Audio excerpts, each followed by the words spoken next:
I started my professional activity as a neurologist trying to bring relief to my neurotic patients. I discovered some important new facts about the unconscious. Out of these findings grew a new science, psychoanalysis. I had to pay heavily for this bit of good luck. Resistance was strong and unrelenting. In the end, I succeeded, but the struggle is not yet over. My name is Sigmund Freud.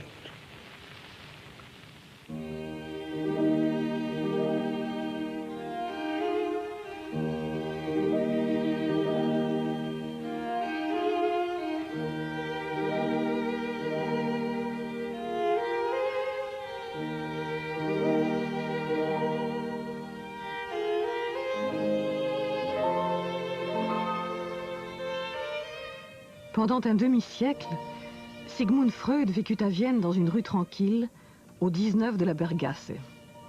Dans cette maison, il pratiqua la psychanalyse et rédigea son œuvre. Explorateur des profondeurs de l'inconscient et initiateur d'une des grandes aventures intellectuelles du XXe siècle, il voulut toute sa vie éclairer le côté nocturne de l'âme. Son divan fut un lieu d'investigation, un laboratoire où il reçut de ses malades son expérience et son savoir clinique. Il brisa les tabous liés à la sexualité et permit aux femmes de s'émanciper. Après avoir construit l'essentiel de ses théories, il décida de réunir chez lui un groupe d'hommes, médecins, historiens, écrivains, pour former la première association freudienne, la Société psychologique du mercredi.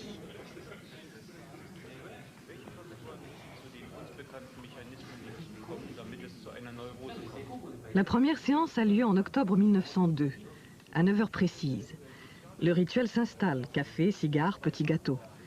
Véritable banquet socratique, immergé dans l'esprit viennois du début du siècle, la Société du mercredi fut un laboratoire d'idées nouvelles. Ceux qu'on appelait les hommes du mercredi se réunirent autour d'un maître autoritaire qui éveillait leur conscience. Ils voulaient changer le monde à l'aide d'une doctrine, la psychanalyse. Ils parlaient de philosophie, de littérature, de mythologies anciennes et surtout de maladies psychiques et mentales, avec au cœur de cette histoire les hystériques.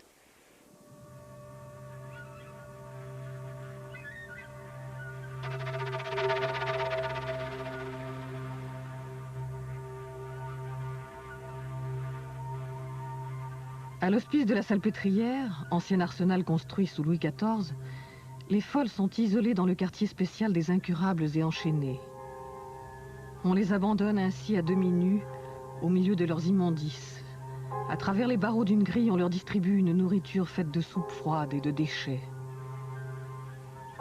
Les hystériques soignent leurs compagnes en simulant à merveille leur maladie. Elles sont possédées par la manie de mettre en scène la souffrance des autres. Elles ont le génie du rire, des tragédies et du sanglot. Elles enseignent la folie du monde, la misère du peuple.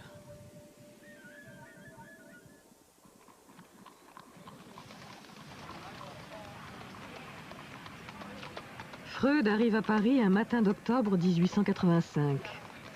Il vient en France pour découvrir sa véritable vocation. Le futur inventeur de la psychanalyse est un jeune médecin juif âgé de 29 ans, amoureux de sa fiancée Martha, à laquelle il envoie un volumineux courrier. J'ai maintenant une impression complète de Paris, et je pourrais devenir très poétique en comparant la ville à un énorme sphinx, prêt à dévorer tous les étrangers qui ne résolvent pas son énigme. Ce Paris est un rêve inextricable. Je me réjouirais fort de me réveiller.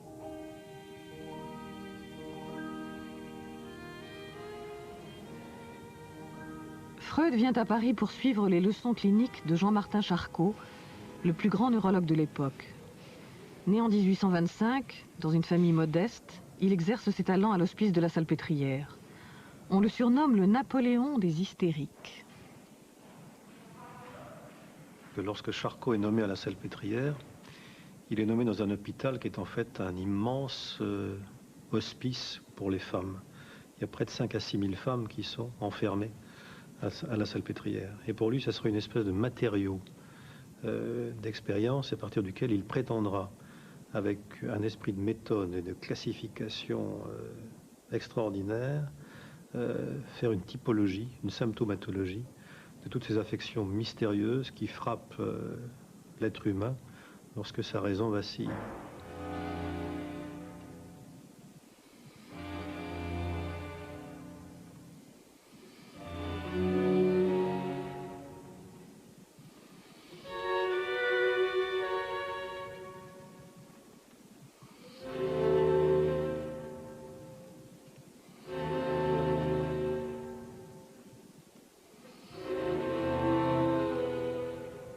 Connue depuis l'Antiquité, l'hystérie apparaît aux yeux des savants de la fin du siècle comme une maladie de l'utérus qui saisit le corps des femmes.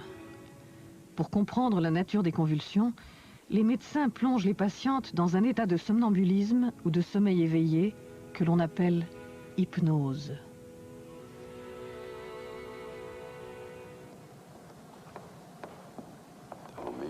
Rapprochez, ma sœur, rapprochez. Voilà.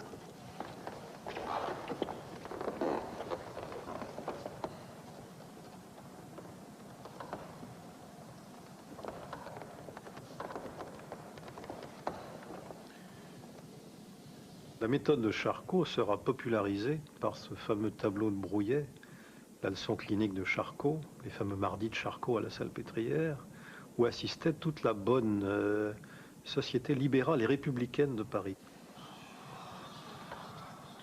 Toute cette époque, 1860-1880, plonge dans la névrose hystérique.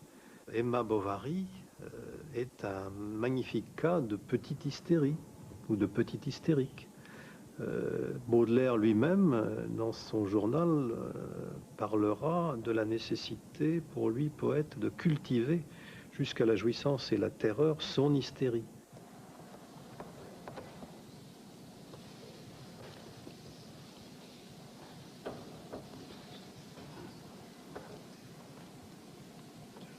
Charcot endort les femmes de la Salpêtrière et fait disparaître provisoirement paralysie et contracture. Il utilise l'hypnotisme pour démontrer que l'hystérie est une névrose fonctionnelle sans lien avec l'utérus. Aussi refuse-t-il de parler publiquement des causes génitales. Fasciné par le théâtre de l'hystérie, Freud remarque que la relation entre le médecin et ses patientes ressemble à une histoire d'amour. Il est ébloui par les leçons de Charcot. Martha, ma chérie, je vais te raconter en détail ce qui agit sur moi. Charcot, qui est l'un des plus grands médecins et dont la raison confine au génie, est tout simplement en train de démolir mes conceptions. Aucun autre homme n'a jamais eu autant d'influence sur moi.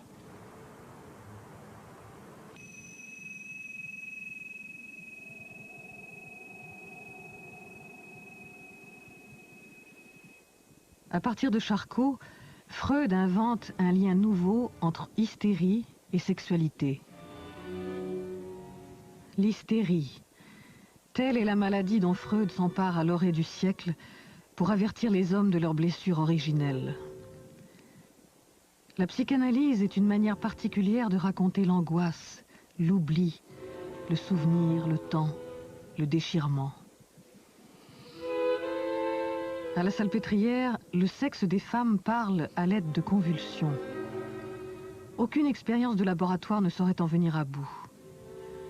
Avec l'invention de la psychanalyse, les cris et les mouvements de la chair seront entendus, verbalisés. Ils deviendront un langage.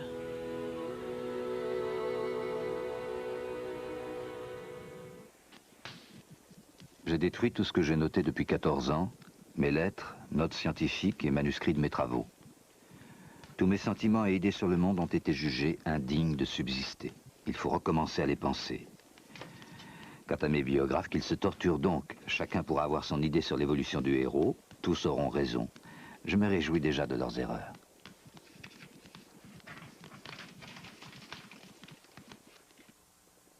Freud est d'abord un homme sombre, compliqué, ambitieux, d'une intelligence extraordinaire et qui a un très grand désir d'être un grand homme.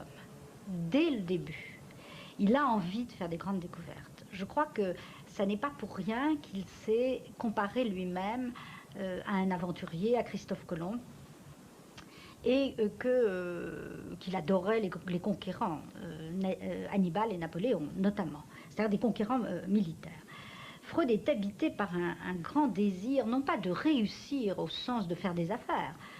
Après tout, il vient d'un milieu de la bourgeoisie juive, commerçante, c'est pas du tout ça. Il rêve d'être un homme de science, il rêve d'être un savant et de changer le monde.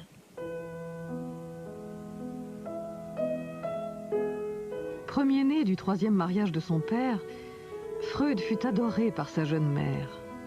Cet amour lui donna le courage d'affronter l'adversité avec une incroyable assurance. L'université où j'entrai en 1873 m'apporta d'abord quelques déceptions sensibles. Je devais m'y sentir inférieur et exclu de la nationalité des autres parce que j'étais juif. La première de ces prétentions qu'on voulut m'imposer, je ne m'y soumis résolument pas.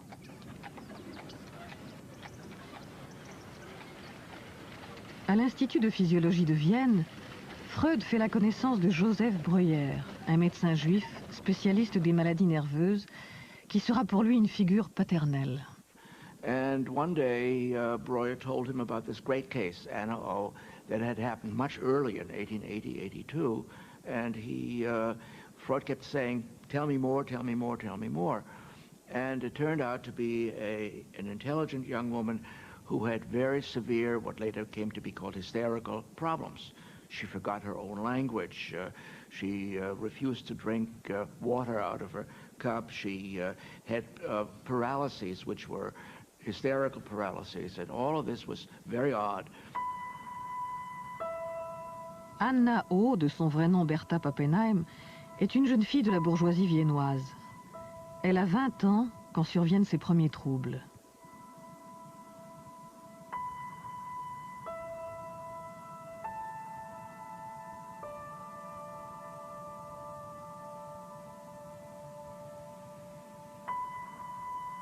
Condamnées à devenir des épouses rigides à l'image de leur mère, ces jeunes femmes de la bonne société viennoise aspirent secrètement à une autre vie.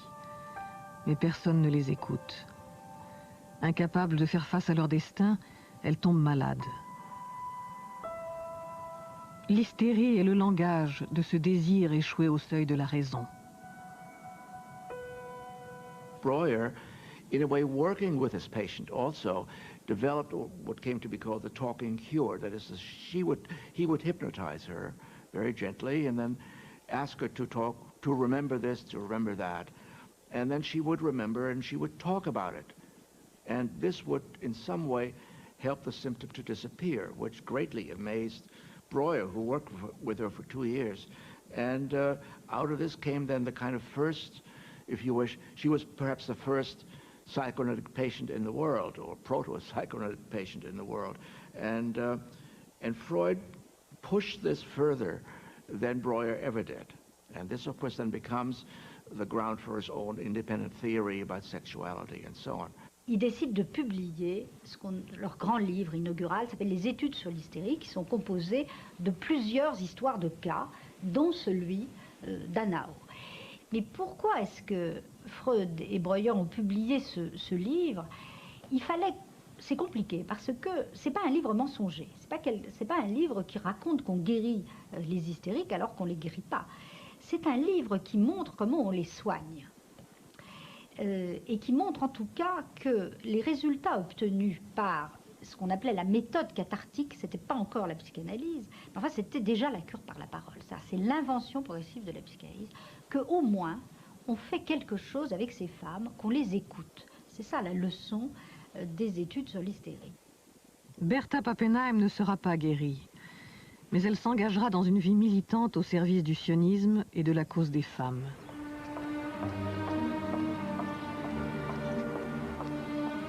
Dans l'imagination des voyageurs, la ville de Vienne évoque les cafés baroques, les pâtisseries élégantes. Impériale et cosmopolite, elle accueille les styles les plus divers. Freud avait une aversion profonde pour Vienne. Il n'y voyait qu'hostilité à sa doctrine. Il ne sut pas comprendre que se produisait sous ses yeux une effervescence culturelle qui le façonnait à son insu, une manière neuve de penser la subjectivité, que résume à merveille cette phrase de l'écrivain Hugo von Hofmannsthal: « Nous ne possédons pas notre moi, il souffle sur nous de l'extérieur, nous fuit pour longtemps et nous revient dans un soupir. »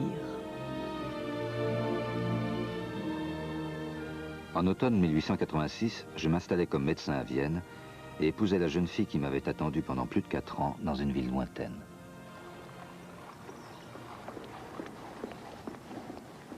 Lorsque Freud ouvre son cabinet privé, il soigne surtout des femmes de la bourgeoisie viennoise atteintes de névrose, maladie des nerfs, neurasthénie, hystérie. C'est en 1889 qu'une patiente, Fanny Moser, ordonne à Freud de s'écarter d'elle et de ne plus bouger. « Ne me parlez pas, dit-elle, ne me touchez pas, écoutez-moi. » J'abandonnai donc l'hypnose et ne retins d'elle que la position couchée du patient sur un lit de repos, derrière lequel j'étais assis, de sorte que je le voyais, mais sans être vu de lui. Il invente le divan. Il se retire pour que la parole, pour que ce soit la parole qui devienne l'acte thérapeutique elle-même.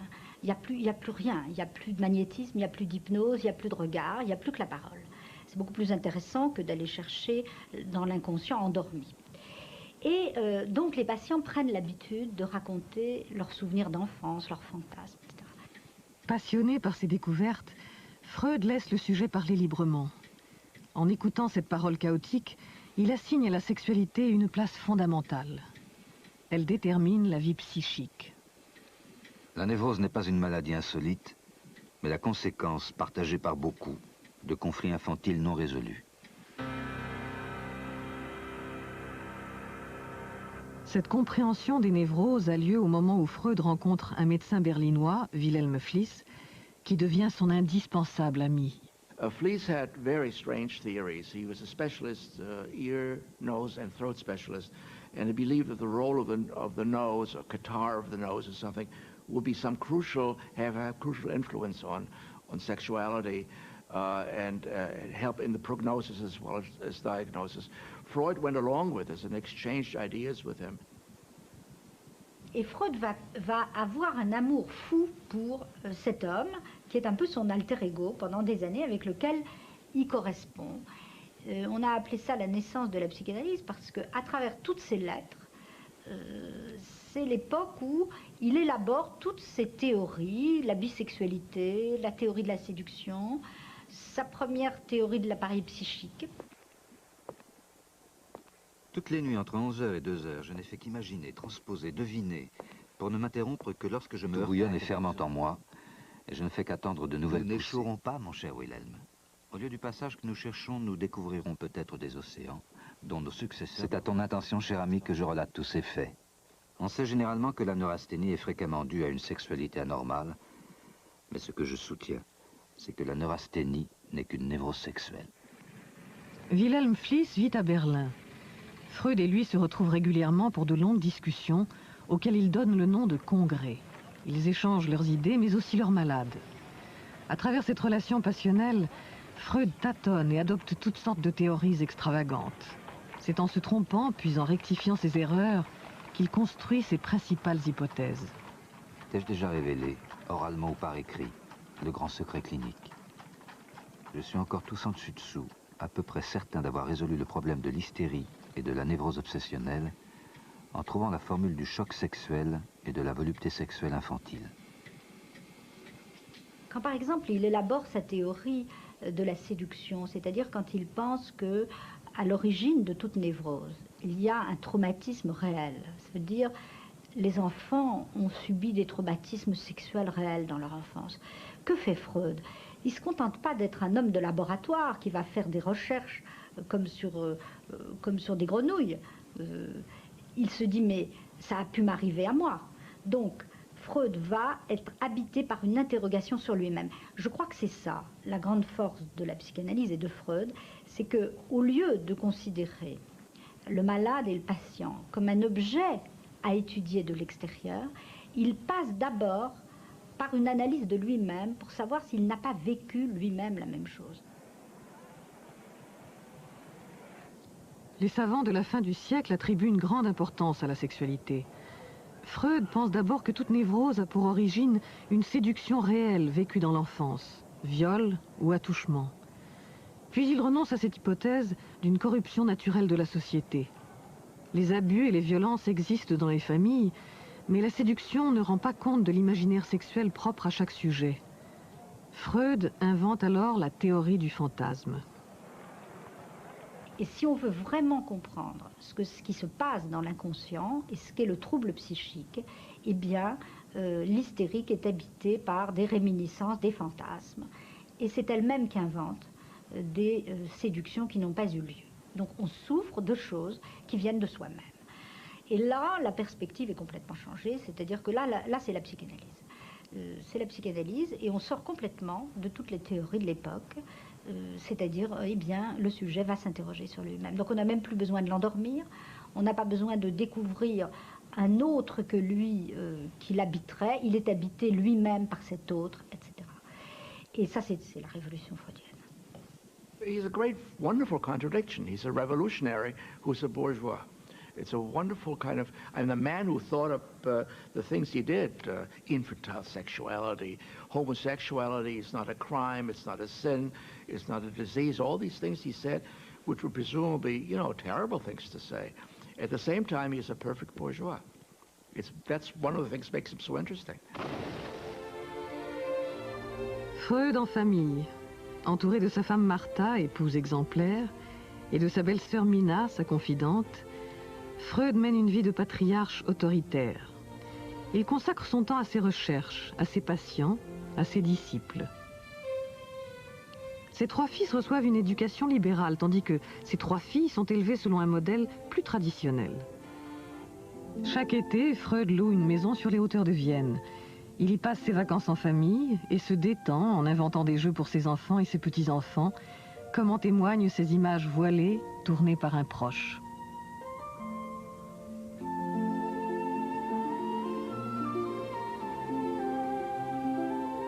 He does not, at least as far as I know, have mistresses. He does not take advantage of his female patients, although, in fact, he begins to understand, and in one of his papers on technique, he writes about this very well, that he talks only about female patients falling in love with a psychoanalyst, and he points out that the analyst should not be proud of that, because the patient is not really falling in love with him, but with someone else for whom the analyst is only a kind of stand-in, a substitute.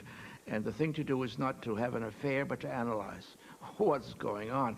And he uses very nice, cool, you know, technical language like positive transference in order to show that there's no reason to regard yourself as handsome and irresistible when you're only being, you know, as I said, a substitute for someone in real life. And that the situation in the on the couch and behind the couches the analyst sits is not what might be called real. It's real enough, but it's not like the outside world.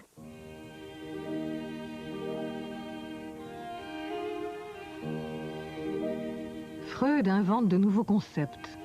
Il appelle libido l'énergie sexuelle et refoulement le processus par lequel est rejeté dans l'inconscient un événement que l'on cherche à oublier, à méconnaître et dont on ne veut rien savoir.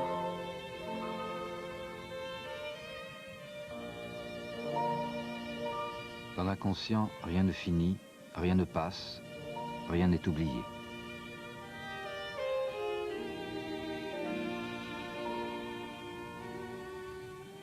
Hier, nous avons enterré mon vieux père, mort dans la nuit du 23. Jusqu'à la fin, il s'est montré l'homme remarquable qu'il a toujours été. La mort de son père l'incite à se livrer à un intense travail de fouille dans son passé. C'est le début de son auto-analyse.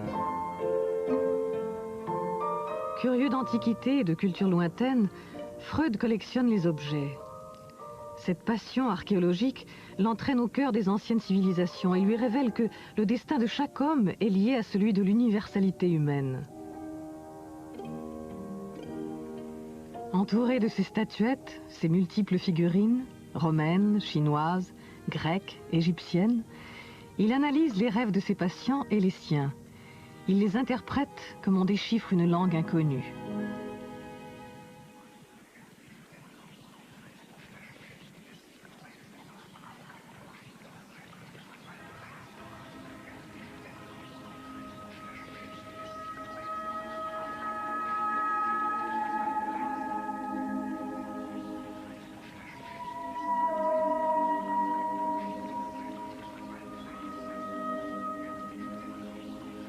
L'interprétation des rêves.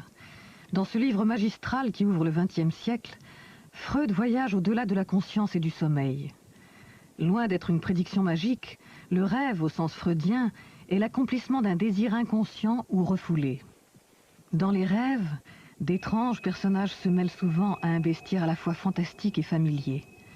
Des chiens ressemblent à des loups, des chevaux à des licornes, des femmes prennent des allures de fleurs. Le rêve est ainsi la voie royale qui mène vers l'inconscient, vers la connaissance d'un au-delà de la conscience, intérieur au sujet lui-même. This is one way in which you can get at the secrets of the mind, a way that would touch everyone. Now the book is pretty technical, although it's extremely well written and really amusing and even full of suspense, as he gives you examples of dreams and then interprets them in front of you and tells you about the mechanisms, except for the last chapter, the famous 7th chapter, which is the theoretical chapter, which is harder to read. The rest, any adult could read with profit and with very little difficulty. Now, I think the crucial point is that Freud is saying, I am on the trail of a general psychology which would work not for neurotics alone, but for everyone. De l'autre côté du visible, Freud trace les figures infinies de l'inconscient avec des mots qui dévoilent les mystères communs à tous les hommes. Rêve, acte manqué, lapsus, oubli, tout a une signification. Qui parle en moi? Telle est la question posée par Freud à l'orée du siècle.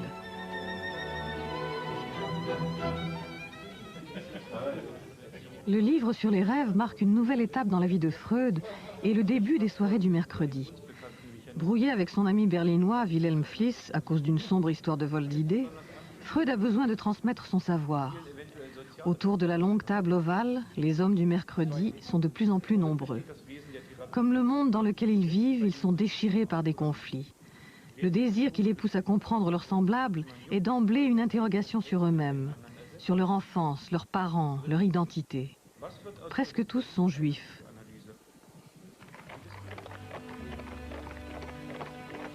Étrange situation que celle de Vienne au début du siècle. Le déclin de l'Empire austro-hongrois fit de cette ville paradoxale le creuset d'une culture centrée sur le refus de l'avenir, la fascination pour la mort, l'amour de l'atemporalité. Les fils de la bourgeoisie rejetèrent les illusions de leur père. Peintres, musiciens, écrivains et savants refusèrent la notion même de progrès. Parmi ces intellectuels, nombre d'entre eux étaient juifs. Face à l'antisémitisme, ils s'interrogèrent sur leur judéité, c'est-à-dire sur la manière de continuer à se penser juif dans un monde sans Dieu et sans religion. L'un d'entre eux, Karl Kraus, est célèbre pour la férocité de sa plume. Critique littéraire et politique, il fonde un journal, Die Fackel, le flambeau, dans lequel il dénonce la corruption et les idées progressistes. Il devient un redoutable adversaire de la psychanalyse. Un de ses aphorismes est resté célèbre. La psychanalyse invente les maladies qu'elle prétend guérir. Il est aussi un adversaire du mouvement féministe naissant.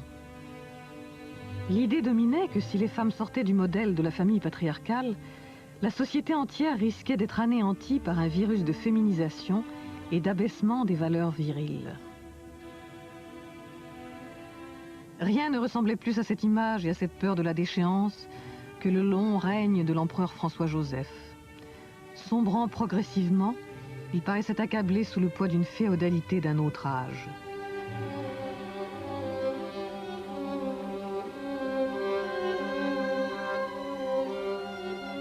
La fin d'un monde accompagne la naissance d'une esthétique nouvelle.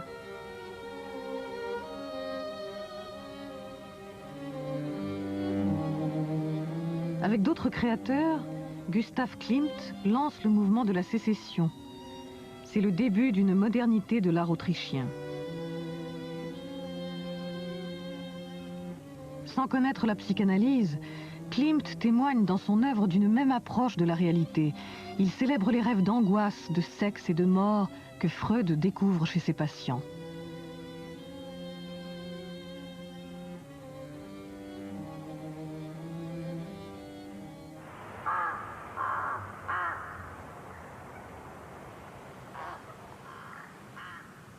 En 1905, Freud publie ses 3 essais sur la théorie sexuelle. Le livre fait scandale parce que Freud attribue aux enfants et aux adultes dits normaux des fantasmes sexuels ou des comportements jugés pathologiques.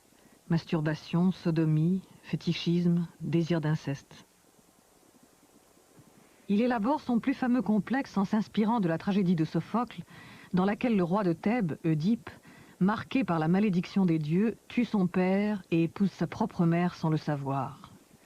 À partir de cette histoire, Freud donne le nom de complexe d'Oedipe à une représentation inconsciente où s'exprime le désir de l'enfant pour le parent du sexe opposé et son hostilité pour le parent du même sexe. Ce complexe est une étape dans le développement de l'enfant. Il apparaît entre 3 et 5 ans. Selon Freud, tous les enfants traversent cette situation oedipienne pour ensuite la surmonter. Freud reprend tous les termes qui existaient avant lui, sexualité, inconscient, transfert psychodynamique, mais il leur donne un sens tout à fait nouveau, en accentuant, et c'est pour ça qu'il y a eu une telle opposition à la psychanalyse, en accentuant l'idée que l'homme, le sujet, est déterminé par des forces qui lui échappent. Et ça, c'était quelque chose de tout à fait insupportable, parce que c'était une perte de la maîtrise, qui existe beaucoup moins dans les autres psychothérapies. Alors, ce qu'on peut dire en même temps, c'est que s'il a été capable de faire ce travail, c'est-à-dire de mettre à jour ses forces inconscientes, c'est parce que la philosophie occidentale était arrivée à un point de réflexion sur le sujet conscient et sur la conscience très poussé. Il est probable que la psychanalyse n'aurait pas pu naître avant qu'il y ait eu une philosophie de la conscience. Parce que pour se rendre compte qu'on a un inconscient, il faut encore en être conscient. Au moment où Freud effectue ses découvertes, les médecins et les psychiatres allemands, autrichiens ou français classent les maladies mentales de façon sophistiquée en oubliant la souffrance des malades. On leur prescrit des traitements corporels, bains, massages, électrothérapie, hydrothérapie, sans croire vraiment à leur efficacité.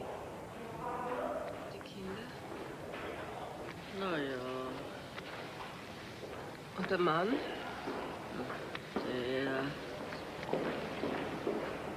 La psychanalyse conteste ce nihilisme thérapeutique en proposant d'écouter la parole du patient et en réinventant l'idée d'une possible guérison.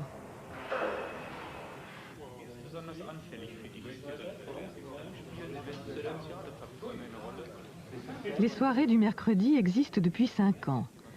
On y parle toujours de l'hystérie, de la cure psychanalytique, du refoulement, du transfert. Les hommes du mercredi forment un cénacle autour du père fondateur. Ils sont sa horde sauvage. Ils admirent Freud qui se montre souvent autoritaire et intransigeant. Tous sont frappés par son regard, sa lucidité, son pessimisme, sa fascination pour la mort et le sexe. Ils se nourrissent de son enseignement et de son génie clinique. 1907 est une année importante. Elle marque la rencontre de Freud avec Carl Gustav Jung, 1 an après leur premier échange de lettres. 50 ans après, Jung se souvient. Oh, well, I just paid a visit to him in Vienna, and then we talked for 13 hours without interruption. 13 hours For 13 hours without interruption. we didn't realize that we were almost dead at the end of it, but it was tremendously interesting. Jung is an ideal figure for him. I've said this in my book very simply. He was not Austrian, he was not old, and he was not Jewish. It was perfect. Because Freud was worrying about the fact that this psychoanalysis might become a kind of parochial enterprise, because the people sitting around the table smoking cigars were all Jewish until a little bit later. He did not like this because he didn't think that psychoanalysis was applied to Jews or could only be practiced by Jews and so on, but he thought it was a human, all human thing. Jung was a very interesting psychiatrist who had done interesting experimental work on association of ideas and so on. Située près de Zurich, la clinique psychiatrique du Bürgosli est à la pointe de la recherche dans le domaine du traitement de la folie. C'est là que Jung fait ses années d'apprentissage. Pour Freud, c'est la terre promise, parce qu'il apprend par Carl Gustav Jung, qui est donc l'assistant de Bleuler dans cette clinique, qu'on est en train, au fond, d'expérimenter la méthode des associations libres. C'est ça qu'on expérimente. On fait parler les malades, les patients psychotiques, par des associations qu'on dit automatiques. Et on découvre au fond un univers de langage. On essaye de donner un sens à cette folie particulière que Bleuler va appeler en 1906 la schizophrénie. Une forme de folie qui intervient très jeune, sur des sujets très jeunes qui tombent dans un état de repli sur eux-mêmes, de délire, d'hallucination, de violence pulsionnelle, etc. Donc des grands fous. Et ce grand médecin qui est Bleuler, dans cette clinique du Bürgosli, se passionne pour les méthodes freudiennes, parce que ça ouvre des nouveaux horizons, comprendre l'univers mental du malade. Élève de Bleuler, Jung restera 9 ans dans cette clinique. Jung and Freud came to know each other. They wrote steadily, and we have their correspondence, fortunately. And for 3 or 4 years, it all looked very rosy and very, very good until Jung decided, and I would say Jung decided to go a different way and move into Oriental mysticism, religion, and all kinds of other things which Freud simply despised, right? Doté d'une puissante intelligence, Jung est habité par un monde intérieur fait d'introspection, de quête de soi, de goût pour l'occultisme et les religions orientales. Pendant 7 ans, il s'enthousiasme pour l'aspect spirituel de l'aventure psychanalytique. En 1913, il s'en écartera. En fait, Jung n'a jamais adhéré à la doctrine de Freud. Il s'intéresse aux archétypes, c'est-à-dire à des représentations symboliques du subconscient. Elles constituent à ses yeux un inconscient collectif. What sort of man was Freud? Well, he was a complicated nature, you know.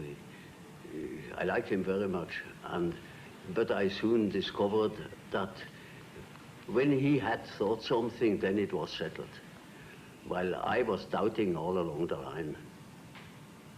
And it was impossible to discuss something really a fond. You know, he had no philosophical education, particularly, I was studying Kant, and I was steeped in it, and that was far from Freud. So, from the very beginning, there was a discrepancy. Jung does not want to, after 4 or 5 years of very close relationship, to be known as the son or the crown prince or the Dauphin or whatever. He wants to be on his own, and one way to be on his own is to disagree and to write rather brutal letters, by the way. I may be partisan, but in this correspondence, Jung does not look very good at all. And but anyway, he is important, again, as another stepping stone in psychoanalysis, in partly helping it to become international.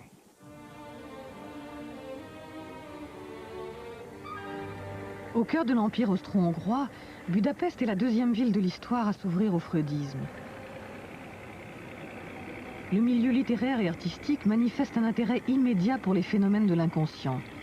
Parmi ces intellectuels, un psychiatre, Sándor Ferenczi, rencontre Freud en 1907. Il deviendra le plus grand psychanalyste du mouvement freudien. Alors qu'est-ce qui se passe avec Ferenczi? Il est là à Budapest, il forme autour de lui des psychanalystes, et puis il se fait analyser par Freud. Il a des symptômes psychosomatiques, et puis il a des problèmes. C'est que il est amoureux d'une femme qui est donc sa maîtresse, qu'il veut épouser, et il l'a en analyse, parce qu'à l'époque on prenait tout le monde en analyse. On ne savait pas encore qu'il fallait des règles. Les règles viendront en 1920, après que Freud ait analysé sa propre fille. Mais avant la Première Guerre mondiale, on analyse tout le monde. Tout le monde s'analyse entre soi. Et Ferenczi tombe amoureux, prend en analyse la fille de sa femme, enfin de sa future femme, de sa maîtresse, et il tombe amoureux de cette fille qu'il a en analyse. Et il explique à Freud tout ce qui se passe. Et Freud lui dit que c'est du transfert, que c'est pas de l'amour, qu'il doit absolument renoncer à ça. Freud est toujours le gardien de la loi. Et Ferenczi obéit, analyse ce qui se passe, et termine au fond son analyse avec Freud en disant cette phrase extraordinaire: c'est terrible, c'est beaucoup mieux comme ça, bien sûr, je suis devenu raisonnable, mais l'analyse m'a normalisé. Comment caractériser Ferenczi? Il est le premier à mettre l'accent sur la relation archaïque à la mère. Il a compris quelque chose très tôt, c'est qu'il y avait des patients pour lesquels un soutien de type maternel qui aurait manqué dans l'enfance, il faut que des patients le retrouvent dans la cure. C'est ça son idée. Donc, il pense que le lieu analytique doit être, enfin la séance, on doit pouvoir embrasser les patients, les toucher, leur dire des gentillesses, accepter leurs cadeaux. Et ça, évidemment, Freud s'y oppose. Et donc, c'est ça, Ferenczi. C'est l'inventivité clinique permanente. Budapest, le 6 janvier 1910. Cher monsieur le professeur, il me semble que je suis comme ce vieil ingénieur des chemins de fer de ma connaissance qui s'arrête devant une locomotive immobilisée sur la voie et s'écrie avec une admiration naïve: c'est tout de même une belle invention. Depuis des années, je m'occupe du matin au soir de psychanalyse. Je suis un tâcheron de cette méthode. C'est mon métier et mon pain quotidien. Et pourtant, il ne se passe pas de jour sans que je doive m'arrêter en plein travail pour admirer les progrès incroyables de la connaissance de l'humanité, malade et bien portante. C'est tout de même une belle invention. Pendant 25 ans, ces deux hommes vont s'écrire plus de 3000 lettres. C'est une des plus belles correspondances dans l'histoire de la psychanalyse. Cher ami, ma crampe de l'écrivain est en nette amélioration. Suite à votre impressionnante sommation de m'accorder du repos, j'ai pris un nouveau patient d'Odessa. Un Russe très riche, souffrant de sentiments de compulsion, mais je suis plus efficace que jamais. Sergei Konstantinovitch Pankeev. Ce jeune homme russe de 23 ans est atteint de troubles psychiques graves. Les membres de sa famille ressemblent aux personnages des romans de Dostoïevski. Son père était mélancolique, sa mère obsédée par des maladies, sa sœur s'était suicidée et deux de ses oncles étaient atteints de folie. Quand il arrive à Vienne pour être analysé par Freud, il a déjà vu plusieurs grands psychiatres de l'époque. Il va très mal et Freud lui dit cette phrase absolument extraordinaire. Il raconte tout son périple, les sanatoriums, les cliniques, et Freud lui dit on a cherché les raisons de votre malaise dans un pot de chambre. Alors maintenant, on va les chercher en vous. Ça voulait dire quoi? Ça voulait dire on n'a rien fait. Kommen Sie. Strecken Sie sich bequem aus. Reden Sie. Lassen Sie sich einfach reden.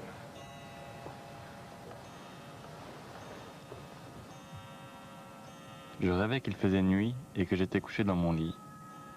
Tout à coup, la fenêtre s'ouvre d'elle-même et à ma grande terreur, je vois que sur le grand noyer en face de ma fenêtre, plusieurs loups blancs sont assis.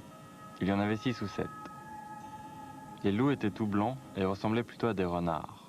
En proie à une grande terreur, évidemment d'être mangé par les loups, Je criais et m'éveillais. Et à partir de l'interprétation de ces rêves, Freud va identifier l'origine de son trouble sexuel et de sa terreur de la sexualité à partir d'une scène traumatique qu'il aurait vue dans son enfance, c'est-à-dire ses parents faisant au fond l'amour bestialement comme des loups. Au fur et à mesure de l'analyse, Freud reconstruit toute l'histoire de ce jeune homme et la publie sous le titre « À partir de l'histoire d'une névrose infantile ». Analysé plus tard par un élève de Freud qui le surnomme l'homme au loup, Pankeïev s'identifie à son cas. Il devient à la lettre l'homme au loup. Ruiné par la Révolution d'Octobre, il s'installe à Vienne, où Freud mobilise les siens pour lui venir en aide financièrement. Toute sa vie, l'homme au loup sera pris en charge par le mouvement psychanalytique et soigné par les héritiers du maître. Il ne sera pas guéri de ses symptômes, mais transformé par sa longue expérience de la psychanalyse. L'idée d'incurabilité et de curabilité habite tout le domaine de la psychiatrie et des maladies psychiques, beaucoup plus que la médecine, parce que c'est vrai qu'en médecine, on arrive à des guérisons des maladies. On arrive à guérir des maladies en médecine, mais dès qu'on a guéri une maladie, il y en a une nouvelle qui ressurgit. Évidemment, ce n'est pas la même. On n'a plus de syphilis, mais on a le sida. Quand on n'aura plus le sida, il y aura autre chose. C'est-à-dire, la maladie, depuis Bichat, comme l'a démontré Bichat, c'est comme la mort. Ça fait partie du corps biologique. Il y aura toujours des maladies et il y aura toujours une médecine pour essayer de les soigner. Eh bien, la psychanalyse, c'est la même chose. C'est-à-dire, qu'est-ce qu'elle a fait? Elle a guéri l'hystérie des années 1880. Mais alors, qu'est-ce qui s'est passé? Eh bien, les gens, au lieu d'être hystériques, sont devenus dépressifs. C'est-à-dire, les symptômes changent, les maladies changent au fur et à mesure qu'on invente les techniques pour les guérir. Mais on ne vient jamais à bout de rien. Ça, c'est valable en médecine et c'est valable en analyse. Cher monsieur le professeur, c'est seulement par la psychanalyse que d'enfant je suis devenu homme. C'est seulement depuis qu'elle me gouverne que je peux mieux subordonner le principe de plaisir au principe de réalité, mieux réfréner l'absurde gaspillage d'affect. Je me suis à peu près réconcilié avec l'idée de la mort et de la maladie. J'ai appris à traiter et à considérer les humains comme des malades et je ne leur tiens pas rigueur de leur méchanceté, c'est qu'ils n'y peuvent rien. Je réfrène les rêveries ambitieuses en les ramenant à leurs racines infantiles. Votre dévoué Ferenczi.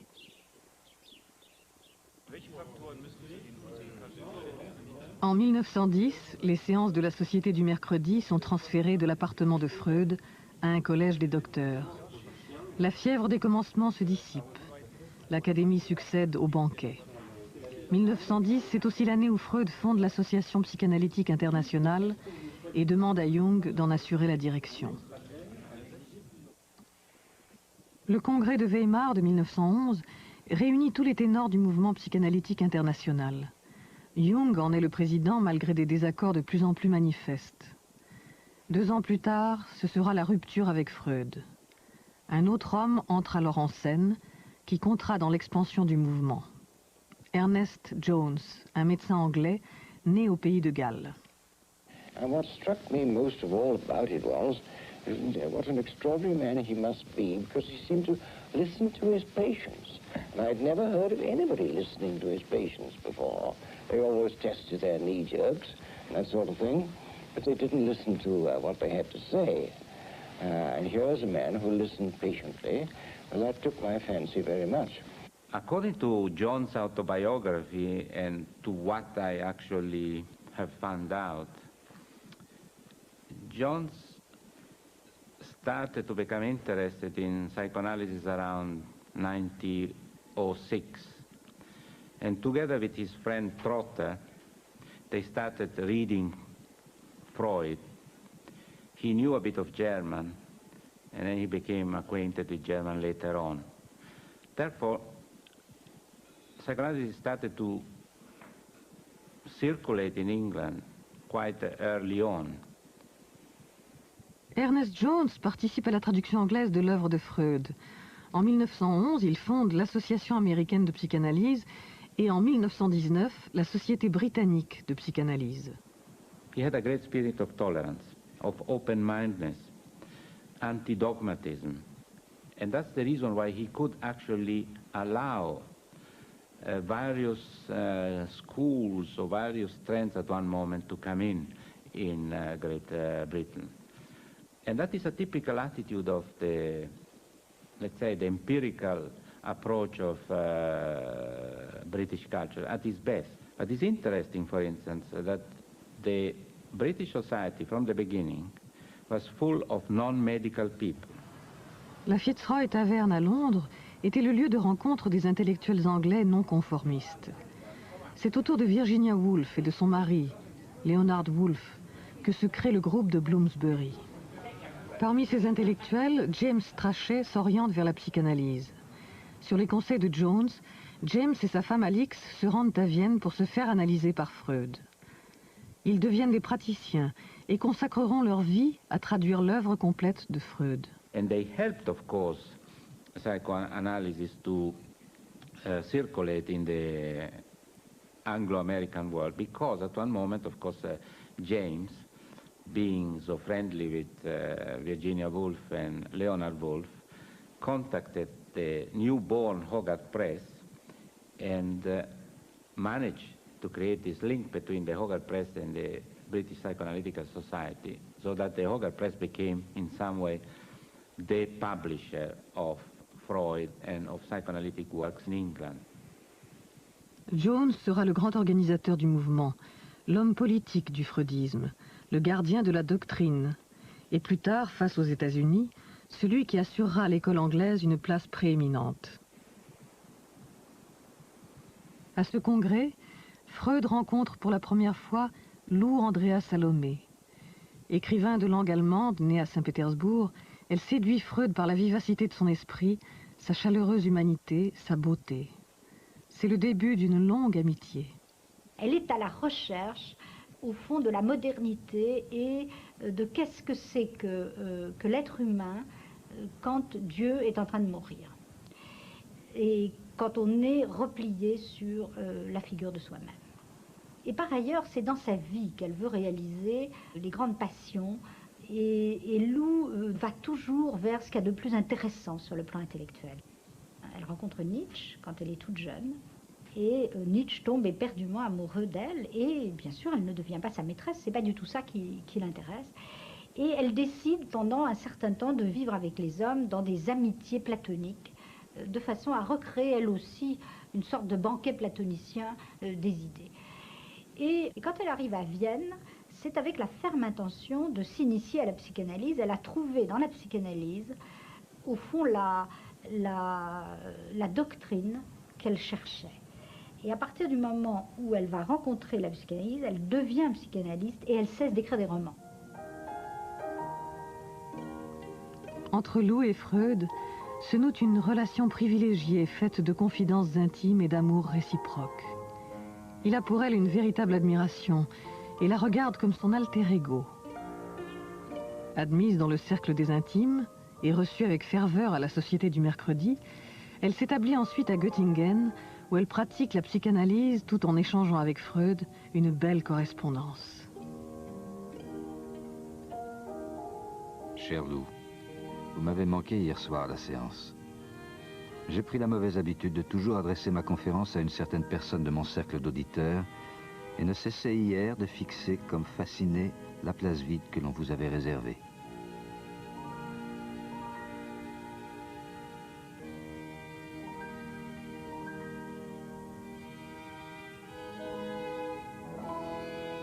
Le 28 juin 1914. Cher ami, je vous écris sous le coup de l'assassinat surprenant de Sarajevo, dont les conséquences sont tout à fait imprévisibles. Il me semble bien que la participation personnelle tienne ici peu de place. 2 mois plus tard éclate la Première Guerre mondiale. Comme des millions d'hommes, Freud ne croit pas à la durée de ce conflit. Il se sent solidaire du destin de son pays. Passé le temps des illusions, il exprime son pessimisme dans une lettre à Lou Andrea Salomé. L'humanité, je n'en doute pas, se remettra même de cette guerre, mais je suis certain que ni moi ni mes contemporains, nous ne retrouverons un monde heureux. Tout est trop horrible. Et ce qu'il y a de plus triste, c'est que tout arrive comme la psychanalyse aurait pu le prévoir, d'après sa connaissance de l'homme et de son comportement.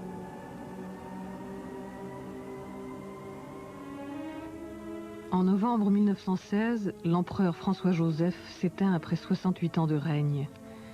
Cette mort annonce la chute des Habsbourg et de l'Empire austro-hongrois. Vienne cessa d'être le centre du mouvement freudien pour devenir une ville du passé où demeurait encore le père fondateur.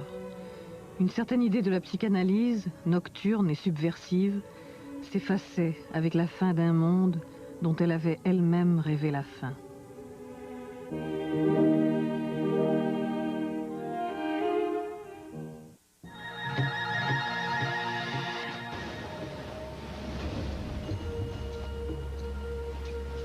No Ano Internacional dos Oceanos, o GNT mergulha fundo numa superprodução.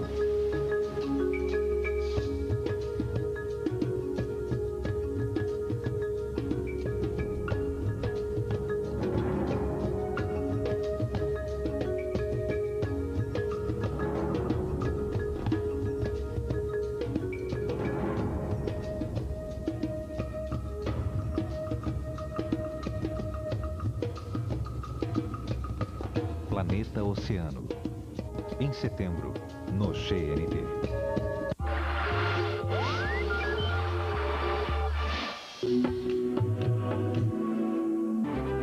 No início do século, o homem buscava a aventura de explorar o mundo. Um grande desafio que começou a ser vencido rapidamente. Nosso século foi marcado por enormes conquistas, mas inúmeras vezes fomos lembrados do insuperável poder da natureza. Tanta ambição colocou em risco o equilíbrio ecológico do planeta e ameaça a sobrevivência da espécie humana. This Century, neste domingo, meia-noite, no GNT.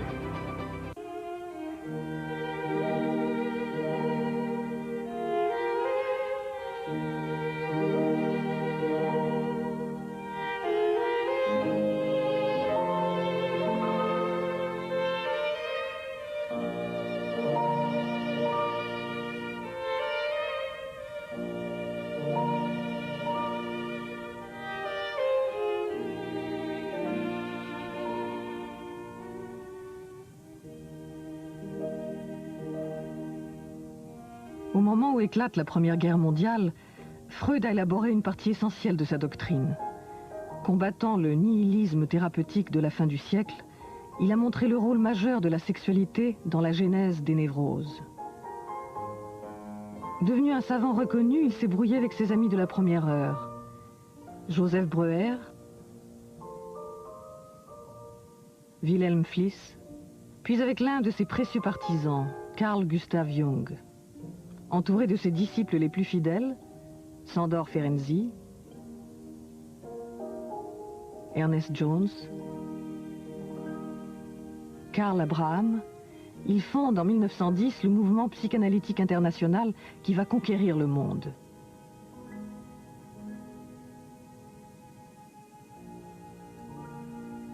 Il vit à Vienne avec ses 6 enfants et 2 femmes qui veillent sur lui. Martha, son épouse, qui ne s'intéresse guère à la psychanalyse, et Mina, la sœur de celle-ci, qui au contraire l'accompagne dans ses recherches.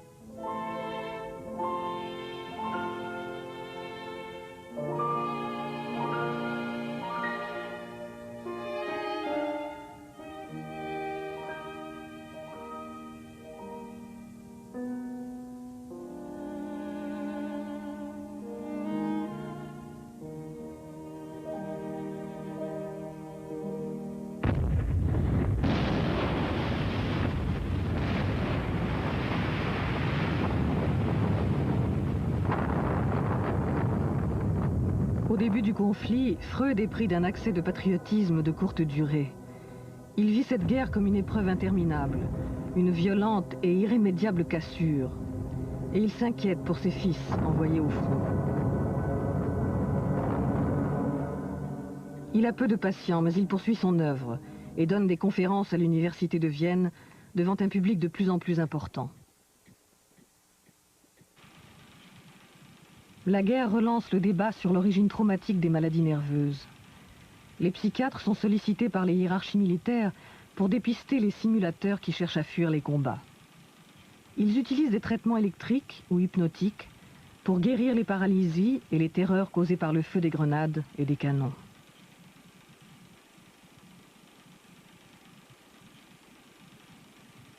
Les soldats traumatisés sont souvent remis sur pied en une semaine, comme ce soldat anglais, pour être renvoyé au front et parfois à la mort.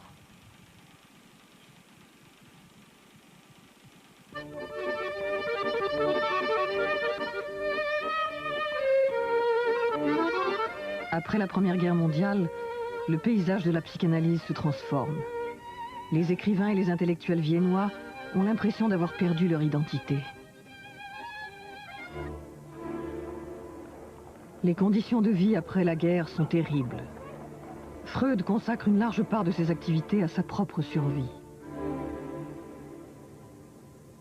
Nous sommes tous devenus des mendiants affamés, mais vous ne m'entendrez pas me plaindre. Je suis un homme debout et je ne me tiens en rien responsable des folies du monde. La défaite des empires centraux annonce l'insurrection hongroise. En mars 1919, Béla Kun proclame la République des Conseils et crée à Budapest pour la première fois au monde une chaire d'enseignement de la psychanalyse. Sándor Ferenczi est nommé à ce poste. 4 mois plus tard, la commune est réprimée dans le sang par les troupes de l'amiral Horthy, dictateur fasciste.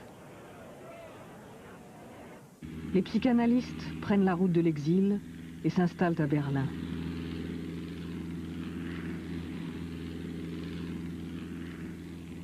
Durant les premières années de la République de Weimar, Berlin, où existe déjà une forte tradition psychiatrique, devient un laboratoire pour l'essor de la psychanalyse.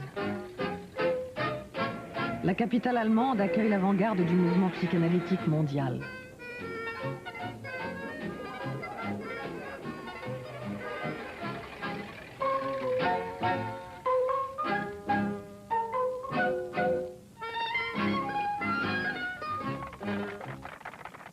...1920 wurde das Berliner Psychoanalytische Institut gegründet. Max Eitingon war der Besitzer, würde man sagen. Er hat es finanziert und hat es zusammen mit einer Poliklinik, die 1920 dann errichtet wurde, zu einer Ausbildungsstätte werden lassen, die dann auch ja, durch die erzwungene Immigration vieler Analytiker während der Nazizeit überall auf der ganzen Welt eigentlich zum Modellprojekt wurde. Anfangs haben sich die Psychoanalytiker vor allem so ärmeren Bevölkerungsschichten zugewandt. Leuten, die verarmt waren und aufgrund ihrer neurotischen Entwicklung auch auf keinen grünen Zweig kamen. Und im Laufe der Zeit, also je mehr sich die Psychoanalyse so herumgesprochen hatte, desto mehr Zustrom bekam sie auch von Intellektuellen. Premier institut de formation du monde, la Polyclinique de Berlin va rayonner pendant plusieurs années. Les patients payent leur cure en fonction de leurs revenus et chaque thérapeute est obligé de mener au moins une cure gratuite. Cet engagement social offre de nouvelles perspectives au freudisme. Les candidats formés à la Polyclinique admirent Karl Abraham, premier médecin à avoir exercé la psychanalyse à Berlin dès 1907. Il est la figure orthodoxe du mouvement. Karl Abraham es muss wirklich eine sehr imponierende Gestalt gewesen sein. Er hat so als erster die Psychoanalyse ja in Berlin eingeführt und auch in verschiedenen Vorträgen auch gegen die schlimmsten, abfälligsten Bemerkungen immer wieder verteidigt. Von Freud wird er als Roche de Bronze bezeichnet. Und er hat, was ich doch sehr eindrucksvoll finde, es ist nicht nur seine Originalität im Denken und in der Theorie, sondern auch seine Fähigkeit, eine Gruppe von Schülern, die aber nicht hörig sind, in höriger Abhängigkeit zu ihm standen, um sich herum zu sammeln und gleichzeitig auch eine wirklich ein loyaler Kontrapunkt zu Freud zu sein. Er war nicht in allen Dingen Freuds Meinung und Freud respektierte das. Parmi les nombreux élèves qu'il a formés, l'une va devenir célèbre, Mélanie Klein. Née à Vienne, en 1882, dans une famille juive, elle se marie très jeune et se rend à Budapest, où elle découvre l'œuvre de Freud. Her first analyst was Ferenczi, who actually understood Klein's geniality, and was Ferenczi who actually suggested her they should get interested in analyzing children. And then later on, due again to her personal circumstances, she went to Berlin and she met Abraham there, Karl Abraham, and started an analysis with him. There is a letter that Abraham writes to Freud where he describes the work that Melanie Klein was doing with very small children. And again, it's Abraham who says, well, the future of psychoanalysis will pass through Melanie Klein. What she's doing is something so new. Mélanie Klein s'écarte de la doctrine freudienne classique en mettant l'accent sur les relations archaïques de l'enfant à la mère. Sa plus grande rivale sera Anna, la plus jeune des filles de Freud, la seule à s'engager dans la psychanalyse après avoir été analysée par son père.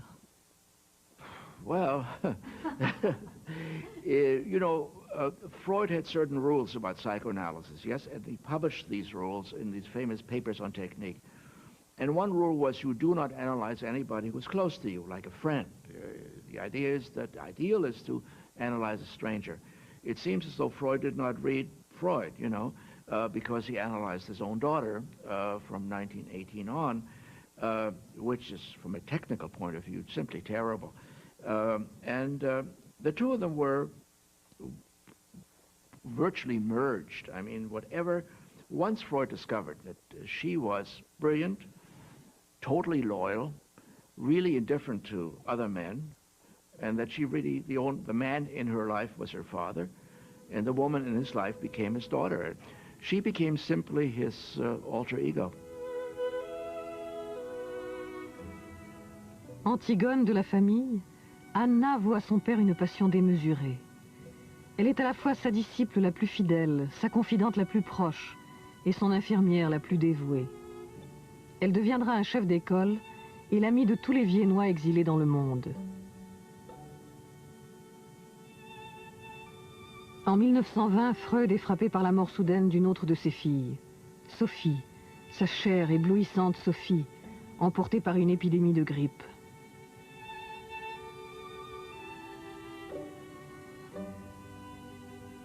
Toute vie tend vers la mort.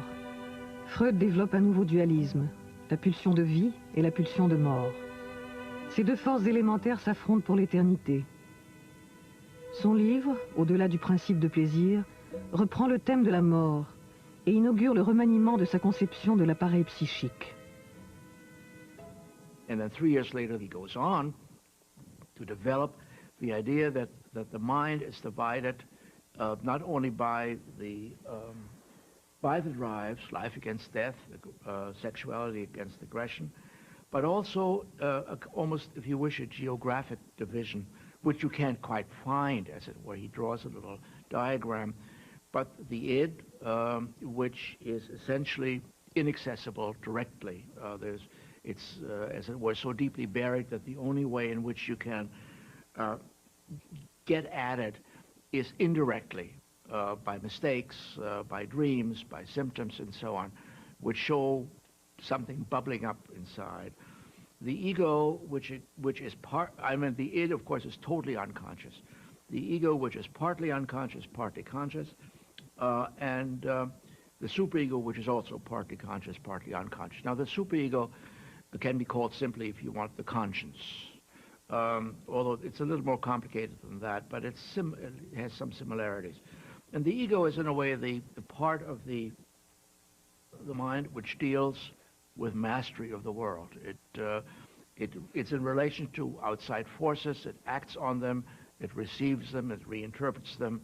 It organizes the mind. But it is also partly unconscious. So it's not simply what we might call reasonable thinking, although that's part of it. And this division then serves to underscore the fact that mental conflict, which he has always been interested in, that mental conflict is simply everywhere.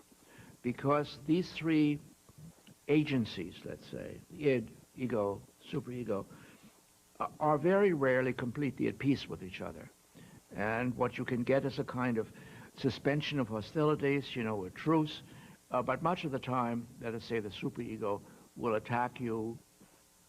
It is mostly, if not always, but mostly negative, punitive, is itself a source of feelings of guilt, and so on.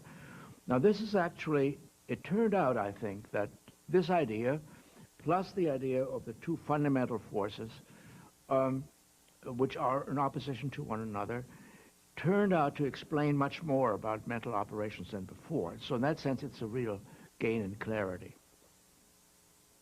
Ces nouvelles théories ne sont pas facilement acceptées par les disciples. Mais les candidats qui veulent se faire analyser par Freud pour devenir psychanalystes sont de plus en plus nombreux. La plupart d'entre eux viennent des États-Unis. Ils cherchent à saisir le sens de la pratique analytique à travers une cure personnelle. Les Américains, à partir des années 1910 et jusqu'en 1925, s'enthousiasment pour la psychanalyse.